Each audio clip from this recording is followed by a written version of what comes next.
Listo, creo que ahí ¿me escucho? Sí, Sí, sí te ahí te escuchas bien. escuchamos, sí. Adelante. Genial. ¿Y ahí pueden ver mi presentación? Sí, Sí, también. Sí, Genial, bien, lo logramos, hecho. Bueno, acá estaba la portada, este eran los contenidos que les iba comentando y la cita me voy a ir adelantando, entonces. ¿En qué me había quedado? Bueno, las características que tiene este concepto de masculinidades en clave es que abarcan una pluralidad de procesos de estar resistiendo, negociando, reivindicando la manera en que van dotando de significados a su masculinidad. Pero sobre todo el aporte es que hay una configuración particular del campo sexual que otorgan las específicas condiciones de enclave según el espacio geográfico, la disciplina fabril y donde la socialización en espacios homosociales, y ahí es donde me voy a detener más adelante, cobra una centralidad por ser espacios porosos y de intimidad que escapan no solo a la hegemonía empresarial, sino también a esta hegemonía de la heterodoxa. Los espacios homosociales fungen como puntos de fuga, momentos terapéuticos que restituyen a los varones frente a las exigencias y mandatos de género de trabajar y habitar el enclave. Y por tanto, pues forman parte nodal de las masculinidades de enclave, ¿no? Es un poquito ahí lo que yo quiero resaltar en este concepto, la importancia que tendrán los espacios homosociales. Bueno, y las contribuciones a la discusión. Ahora permítanme ser un poquito osado y compartirles que he gozado mucho y me siento afortunado de estar acompañado de Patti Ponce, de Patti Torres, Hernán y Guillermo, porque este trabajo abreva de perspectivas, bueno, de dos perspectivas que son las raíces y que han impulsado a este subcampo de estudio de los hombres y sus masculinidades, que son los estudios feministas por un lado, pero también los estudios queer. Y por ahí esta propuesta no abreva únicamente de un lado, sino de dos, y creo que la potencia de este concepto es que va por ahí enarbolando dentro de estas dos discusiones. Y por tanto, proponer que el concepto de masculinidades de enclave ayuda a problematizar la complejidad y ambigüedad de las masculinidades. Porque si siguiéramos la propuesta de Badiou de que la masculinidad es todo aquello que repele o se distingue de lo femenino, es decir, que la masculinidad es aquello que se conforma desde lo que no es decir, que no es lo femenino, yo realmente no estoy de acuerdo con lo que encontré en campo. Encuentro más bien que hay una gestación de afectos, de valores, de acompañamientos homosociales que, no que van más allá de la heteronormatividad sin renunciar, digamos, a una serie de identidades heterosexuales. Y ahí la complejidad y la contradicción. La literatura reciente sobre masculinidades responde, que sobre todo responde a nuestro contexto específico, global, ¿no? De distintas luchas y divergencias de militancias feministas, han por ahí, digamos, desarrollado una línea donde los trabajos en torno a las masculinidades tratan de explicar la violencia masculina, y solamente eso, y es un poquito ahí el argumento. Van, creo, obviando o invisibilizando que hay otras dinámicas y características y generando una tendencia de concebir a los hombres como violentos, o más bien solo como violentos. Ajá. Es decir, como si fuera el único tema que debería la academia interesada en los estudios de la masculinidad tendría que estar ayudando a erradicar dicha violencia. Sin embargo, considero que es necesario que demos un paso hacia atrás, retomar y abrazar también el recorrido andado por las teorías queer y entender cómo las masculinidades también están construidas por inconsistencias, por contradicciones, formulaciones ambiguas y poco definitorias de las identidades. Pero lo que más quiero resaltar es que hay una falsedad de pensar a las masculinidades como construcciones contrarias a la feminidad. Hay una feminidad que las constituye, se viven, se encarnan, incluso dentro de los marcos de la heterosexualidad. Y esto, digamos que no es una tesis nueva, es algo que Guillermo y otros colegas han trabajado, pero que vale la pena, creo que, seguir dándole voz y visibilidad frente a un campo de estudios que pareciera ir hacia otro lado. Entonces creo que el concepto de masculinidades de enclave por ahí está apelando a abrir esas otras vías de deconstrucción, que no es desde un proyecto formativo de nuevas masculinidades, sino de anhelar, más bien, de voltear a ver estas realidades históricas, regionales, y cómo de pronto hay masculinidades, ya vemos hombres raros, racializados, femeninos o feminizados, ambiguos y contradictorios.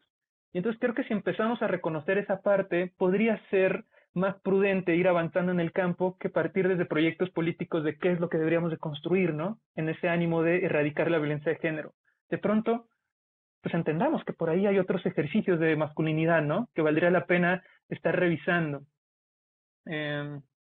Bueno, ahora bien, no estoy diciendo tampoco que las masculinidades no sean violentas o no estén constituidas por la violencia. Al contrario, yo recalco y retomo mucho en la tesis esta propuesta teórica de Kaufman de que las masculinidades ejercen violencia no solo a las mujeres, sino hacia otros hombres y hacia sí mismos. Y acá es un poquito donde sostengo también este concepto. El caso de las masculinidades, bueno, más bien, aquí el problema es que las masculinidades no terminan de ejercer violencia hacia los sujetos que las encarnan. Hay una autoexigencia de completud que se hace sentir en toda la diversidad de masculinidades. Siempre hay ese ejercicio de falta construirse. En el caso de las masculinidades de enclave observadas, el cuestionamiento o el rechazo a la heterodoxa es momentáneo, solo cuando se está participando de este espacio homosocial. Es efímero. Pero después los varones vuelven a sentir y resentir, a expresarse bajo el lenguaje de la heterosexualidad en los espacios de trabajo, en los espacios de la familia y otros más en los que participe. Es decir, estos espacios homosociales solo se vuelven espacios fuga que no terminan de renunciar a la masculinidad y sus exigencias. La violencia que constituye a las masculinidades de enclave, pues, lo recalco, está presente en esta continuidad de seguirse reafirmando desde una heterosexualidad en su vida cotidiana, pese a esa renuncia anhelada, querida y encarnada en estos espacios homosexuales, ¿no? Esa contradicción de quererla rechazar, abandonar y volver de ella al día siguiente, cuando vuelvo a checar tarjeta y entrar a la fábrica.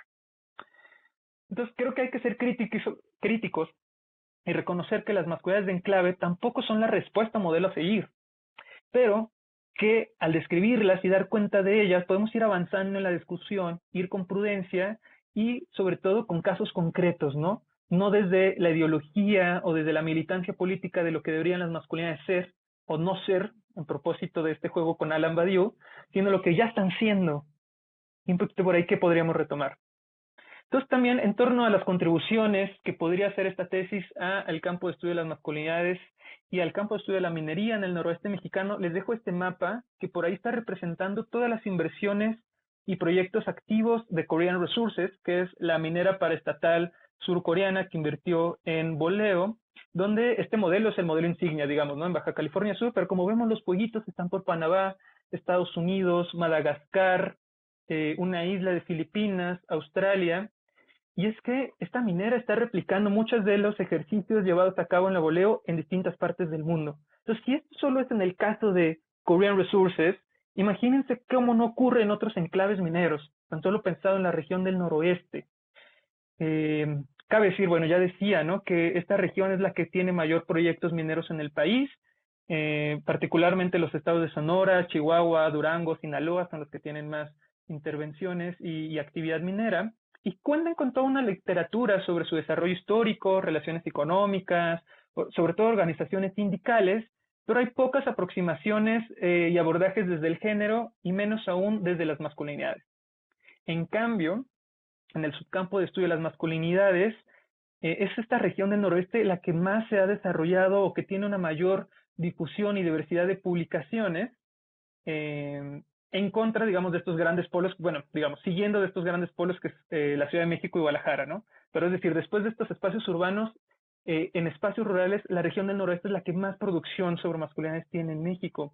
Y en particular se retoman mucho las perspectivas históricas y regionales, donde, bueno, es inevitable reconocer la influencia y la brecha, el camino andado y abierto que ha hecho Guillermo Núñez para estas investigaciones. Caso contrario, y particularmente en Baja California Sur, no tenemos este ejercicio tan amplio y tan rico como en toda la región. Los pocos estudios que hay, y bastante recientes, buscan explicar y entender las masculinidades en contextos universitarios. Hay pocos ejercicios hechos sobre otras condiciones de trabajos, otros fenómenos. Entonces creo y considero que esta tesis podría aportar no solo a estos escenarios mineros, sino quizás también hasta otros tipos de trabajos en contextos de enclave. Piénsese quizás estos trabajos jornaleros en agroindustrias o el trabajo desarrollado por migrantes en Estados Unidos en la industria de la construcción. Entonces, en lugar de apelar a una teorización general sobre las masculinidades, la pertinencia y donde yo voy situando dentro de la discusión el concepto de masculinidades de enclave, es sobre una propuesta de comprender expresiones y realidades muy concretas, ¿no? que compartan quizás características similares. Y entonces su utilidad va ahí. No es una teoría general para entender las masculinidades, por generar nuevos proyectos políticos, hacia dónde erradicar esta violencia, sino más bien cómo entender estas realidades concretas que están existiendo en tiempo real en nuestros escenarios y nuestras realidades concretas, ¿no? Mara Viveros por ahí tiene un concepto bastante interesante que es masculinidades nuestroamericanas y lo pone como un ejercicio de colonial para tratar de entender que las masculinidades en América Latina responden a una serie de concreciones históricas, culturales, que no van a ser quizás las mismas que se vivan en Occidente, en Europa, y por tanto la teoría debe ir adecuada a esto, ¿no? Entonces, yo voy muy encaminado y admirando, digamos, esa brecha que hace para decir, claro, tenemos que ir trabajando desde terreno y desde ahí ir proponiendo teórico, pero desde un nivel local, medio, y así ir, digamos, subiendo nuestros niveles de abstracción. Entonces voy ahora a la importancia que tienen los espacios de homosociabilidad. Yo encontré que en Santa Rosalía, si bien hay muchos espacios homosociales, que quiere decir estos espacios que son exclusivamente de varones, aquel que digamos que mantenía una mayor continuidad, presencia histórica y que quizás convocaba a una diversidad mayor de hombres, eran las polladas. Y las polladas es este pretexto de juntarse a comer pollo rostizado y beber cerveza para ser una suerte de espacio de relajación, de descanso, de las lógicas de la empresa, de sus ritmos, de sus espacios, y donde la charla inicialmente suele entrar, digamos, con burlas, con albures, pero poco a poco va transitando, y también a través del incremento del alcohol, a conversaciones más íntimas sobre preocupaciones personales, problemas laborales, reflexiones sobre la vida, situaciones emocionales, lecciones y quejas sobre la creencia paternal, frustraciones, alegrías. Es decir, hay una intención no anunciada, no discursivamente o explícitamente anunciada, eh, de las polladas de generar estos encuentros de intimidad, que pueden terminar no solo en esa charla o en ese compartir, sino también en expresiones afectivas de compartir llantos, abrazos, consuelos, caricias e incluso prácticas sexuales. Y aquí retomo el trabajo de Patty Ponce y su definición de sexualidad, que no solamente se limita a sexuar, sino que hace referencia a todo ese orden de prácticas y posicionamientos donde se participa desde cierto alineamiento, oposición, negociación, subordinación o resistencia a lo esperado según el orden de género. Es decir, en las polladas hay una resistencia que rompe con el deseo heterosexual y se permite una serie de afectos que van más allá de la heteronormatividad. Entonces, estos espacios de exclusividad de varones son muy, muy relevantes porque hay una socialización de subjetividades, de emociones, sentires, afectos y sexualidades que están contradiciendo o quizá rechazando en ese momento ciertos patrones o exigencias heteronormativas, pero, y acá la importancia también como desde la teoría queer, sin necesariamente estar construyendo identidades homosexuales, bisexuales o disidentes de alguna otra manera. Es decir, ellos siguen reafirmándose desde una heterosexualidad. Entonces, los varones que participan en estos encuentros y espacios homosociales responden a una variedad amplia, digamos, de repertorios, pero que coinciden en asumirse como heterosexuales, siendo estos espacios construidos desde procesos de exclusividad, pero sobre todo de intimidad, en tanto que las experiencias ahí compartidas desplazan o se desbordan más allá de las fronteras simbólicas de la masculinidad heterosexual. Entonces acá lo interesante es que sigue habiendo una construcción e incluso una reafirmación de su heterosexualidad pese a lo ambiguo que esto parezca. Estos espacios se vuelven remansos, procesos restitutivos de su propia masculinidad y por tanto que forman parte y que van respondiendo a estas lógicas de enclave, ¿no? Entonces, creo que esto es la relevancia, la importancia que tiene el concepto de masculinidad de enclave. No pensar solo en describir lo que nosotros dentro del campo discursivo se entiende por heterosexualidad, sino en la práctica y en la cotidianidad, cómo hay estos intersticios, estas áreas grises, estos espacios de intimidad que no solamente parecieran contradecir lo que diría una masculinidad transexual, sino que forma parte de ella, es parte de sus procesos restitutivos, ¿no? Entonces, bueno, si da un poquito el tiempo, voy a hablar entonces sobre cómo fue construyendo el dato etnográfico.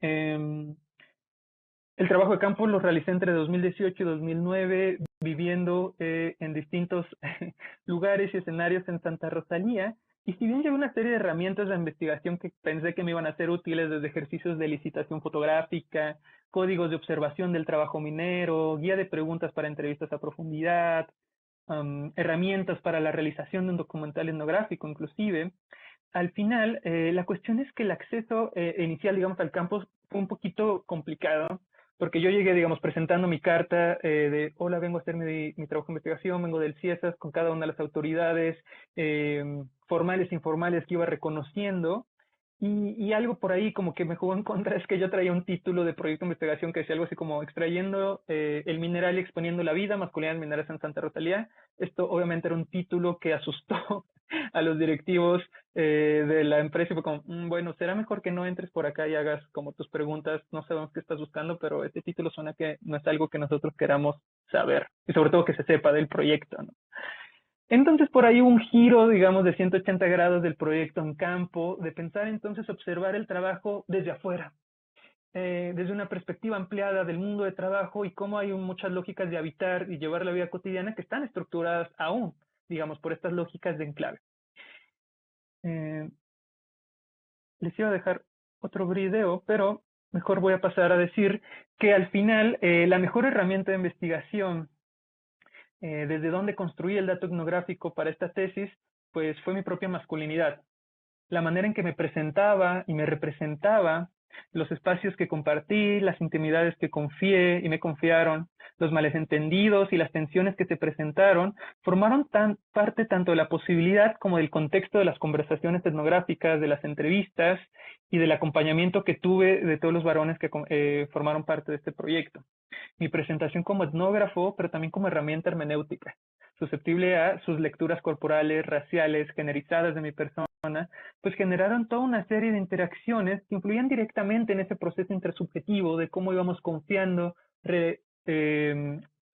revelando, digo, una serie de anécdotas, reflexiones que de pronto son muy íntimas y eso es lo que encontré a propósito del video con el que inicié, bueno, con el video que les mostraba de Juan García, bueno, que se los conté,